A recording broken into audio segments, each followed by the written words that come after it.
Beberapa waktu lalu, militer Amerika Serikat melakukan serangan presisi besar-besaran terhadap 3 fasilitas kunci di Iran.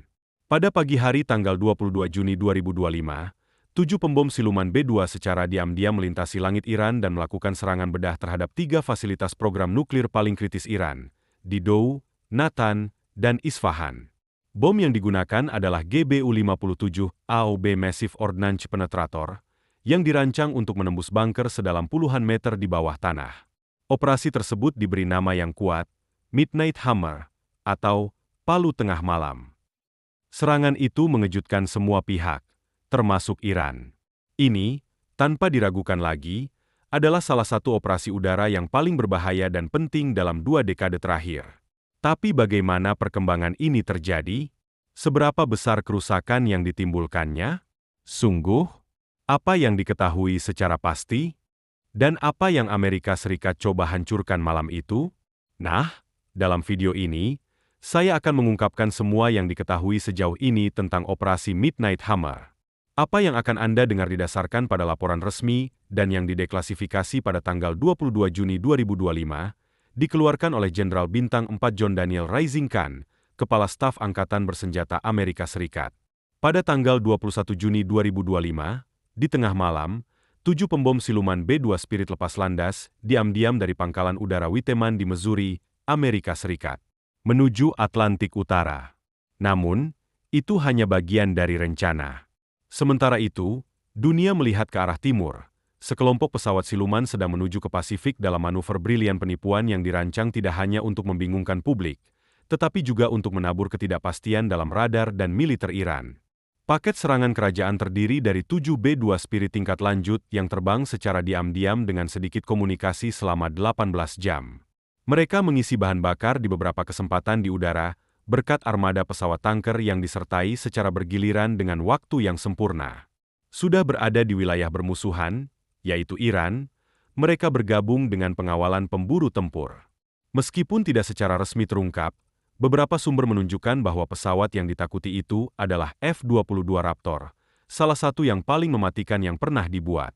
Pada pukul 5 sore, beberapa saat sebelum formasi memasuki wilayah udara Iran, kapal selam Sentom, mungkin dari kelas Virginia, meluncurkan antara 24 dan 30 rudal jelajah BGM-109 Tomahawk. Tujuan serangan adalah infrastruktur pertahanan udara yang penting di Isfahan, Iran, yang bertugas melindungi salah satu pusat nuklir yang paling terlindungi dan penting. Pada saat yang sama, mereka menggunakan taktik penipuan elektronik, termasuk menghasilkan sinyal palsu dari lantai 4 dan 5 untuk menarik perhatian. Misi mereka adalah menarik rudal permukaan ke udara dan memaksa sistem musuh untuk mengungkapkan posisi mereka atau dihancurkan. Kitab Weda Roh mendekati target tanpa terdeteksi. Tidak ada bukti bahwa radar Iran berhasil menemukan mereka. Tidak ada pembongkaran, tidak ada respons, hanya diam. Pada pukul 18.40, dalam urutan milimeter, pesawat pembom melepaskan muatan mematikan mereka ke pembangkit listrik tenaga nuklir bawah tanah di Isfahan. Bom penghancur bunker besar GBU-57, AOB Massive Ordnance Penetrator, MOP, masing-masing memiliki berat lebih dari 13 ton. Tak lama kemudian, bom GBU-57 lainnya jatuh di Isfahan. Dalam waktu hanya 25 menit, antara pukul 18.40 dan pukul 19.05, 3 fasilitas nuklir terpenting di Iran berhasil diserang. Sebanyak 14 bom GBU-57 diluncurkan di antara ketiga fasilitas nuklir tersebut, dan gelombang rudal juga mengambil peran sebagai tindak lanjut. Kapal selam meluncurkan serangan untuk menghilangkan pertahanan udara yang tersisa yang dapat mencegat paket tersebut saat mundur. Tidak ada satupun rudal yang ditembakkan sebagai balasan. Keunggulan teknologi penerbangan siluman Amerika mempertahankan faktor kejutan hingga detik terakhir. Pada pukul 19.30 HST, pesawat pengebom B-2 Roh melintasi batas ruang udara Iran dan memulai perjalanan panjang pulang ke pangkalan Angkatan Udara Whiteman di Missouri, Amerika Serikat. Dalam perjalanan pulang, serta dalam perjalanan mereka ke sana, Roh Vedos membutuhkan beberapa operasi pengisian bahan bakar dalam penerbangan yang dieksekusi dengan presisi oleh pesawat tanker yang menunggu mereka di titik-titik strategis di Atlantik Utara. Akhirnya, pembom B-2 Spirit mendarat di tanah Amerika pada 22 Juni 2025, tepat setelah pidato resmi Presiden Donald Trump menandai penutupan misi bersejarah, tanpa terdeteksi dan dengan eksekusi yang presisi.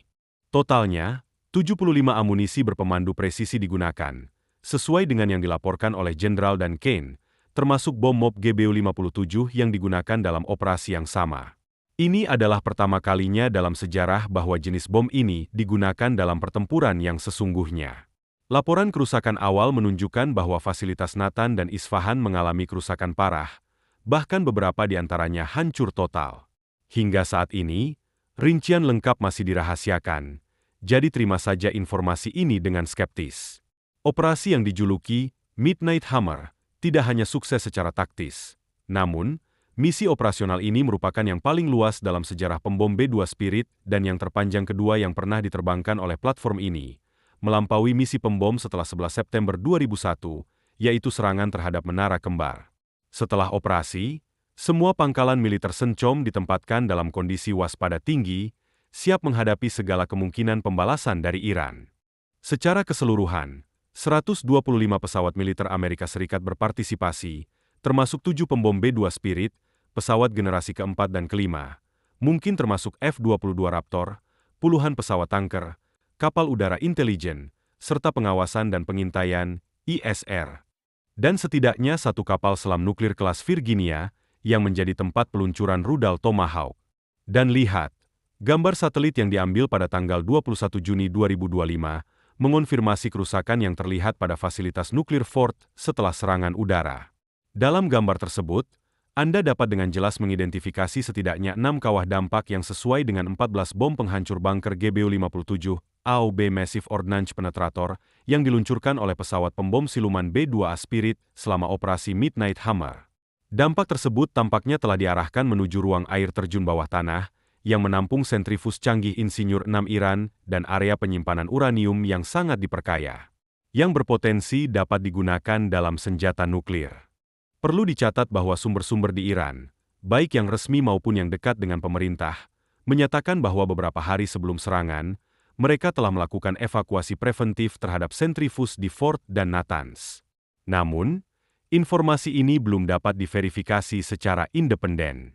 Oleh karena itu, seberapa besar kerusakan yang terjadi masih dalam tahap awal, dan diharapkan analisis intelijen serta evaluasi dalam beberapa hari mendatang akan mengonfirmasi atau menyangkal kebenaran dampak strategis dari serangan tersebut. Hal ini mungkin benar, karena Organisasi Energi Atom Internasional mengungkapkan tidak ada kebocoran radiasi yang dilaporkan oleh Iran atau hal serupa. Namun, untuk saat ini, mari kita tanggapi semuanya dengan skeptis.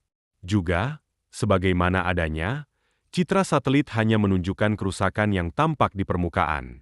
Namun, dampak sebenarnya dari bom penghancur bunker GBU-57 terjadi di bawah tanah.